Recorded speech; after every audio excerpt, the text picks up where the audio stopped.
अब हम महाभारत की चल रहे हैं।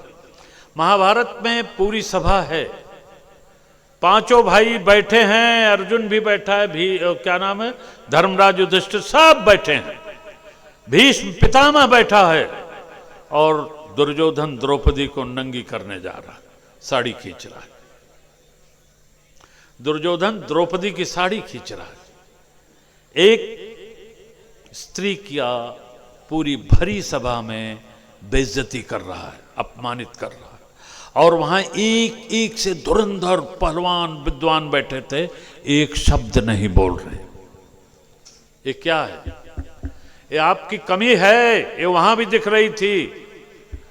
आपके साथ अगर कोई घटना घटे, जो हिंदू परिवार हैं यहां जितने भी हैं, इसमें कोई जाधव नहीं, कोई चौहान नहीं, कोई कुछ नहीं, सबको खड़ा होना चाहिए। सब खड़े हो जाओ एक साथ, दुख सबका बांटो। सुख में बाटी खाने न जाओ, बात अलग है, लेकिन दुख में खड़े रहो।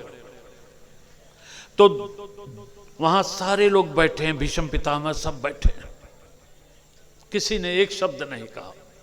फिर कृष्ण भगवान ही आके, सारी बीच नारी है कि नारी बीच सारी है, सारी की ही सारी है कि सारी की ही, मतलब इतनी सारी बढ़ा दिया कन्हैया ने, कृष्ण ने, कि वो खींचते खींचते थक गया, द्रौपदी को नंगा नहीं कर सका।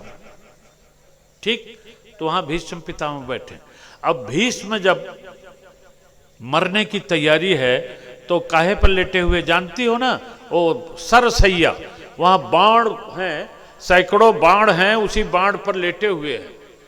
और भगवान कृष्ण जब भीष्म से मिलने आते हैं, भगवान कृष्ण जब भीष्म से मिलने आते हैं, क्योंकि कई महीने पड़े रहे उस पर, जब सूर्य उत्तरायण हुआ तब उनका शरीर छूटा, क्योंकि भीष्म को इच्छा मृत्यु का वरदान था कि अपने मर्जी जब चाहे मरेंगे।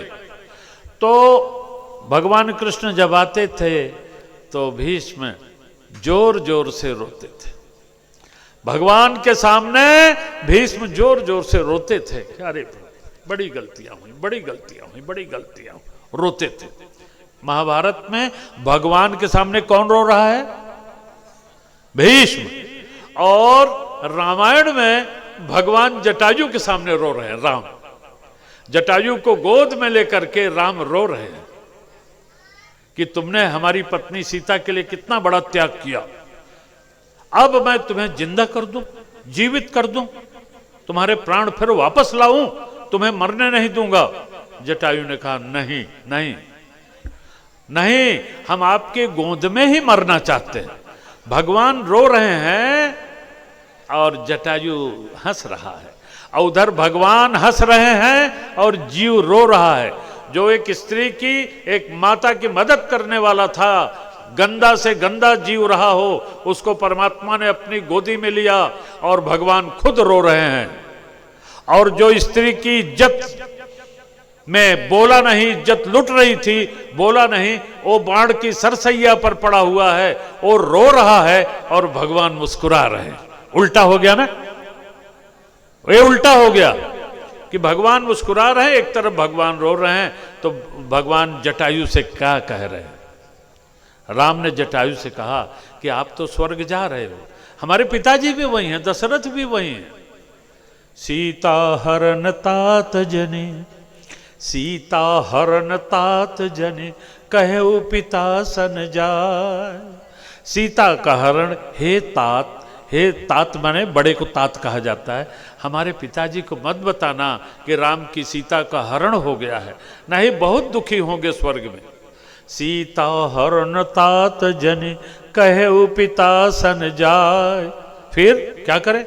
जो मैं राम तो कुल सहित, अगर मैं राम हूं तो कुल सहित, कुल माने पूरे परिवार सहित, कह दशानन आय। ये खुद जाके कहेगा कि मैंने गलती किया और मार दिया। सीता हरण तात जने, कहे पिता सन जाय। जो मैं राम तो कुल सहित, कह दशानन आय। अगर मैं राम हूं तो अपने पूरे खानदान के सहित रावण जाएगा वहां मर के, बताएगा कि मैंने गलती किया था। तो देखिए, एक महाभारत है, एक रामायण है। रामायण और महाभारत। महाभारत में एक बड़ा बलवान आदमी भगवान के सामने रोता है, और रामायण में एक गरीब पक्षी भगवान की गोद में हंसता है, भगवान रोते हैं। क्यों? कि स्त्री की रक्षा, महिलाओं की रक्षा, सुरक्षा, ये सबसे पहले जरूरी है कि माताओं की रक्षा हो। क्योंकि और माता को कहा भी जाता है ना, माता को कहा जाता है, तलवार तो माता ने उठाया, शुंभ निशुंभ को चांड मुंड को मारा किसने? भगवती ने मारा। चंड मुंड को जितने राक्षस तो सबको मारने वाली भगवती जगदम्बा है, काली है, दुर्गा है। दुर्गा क्या है?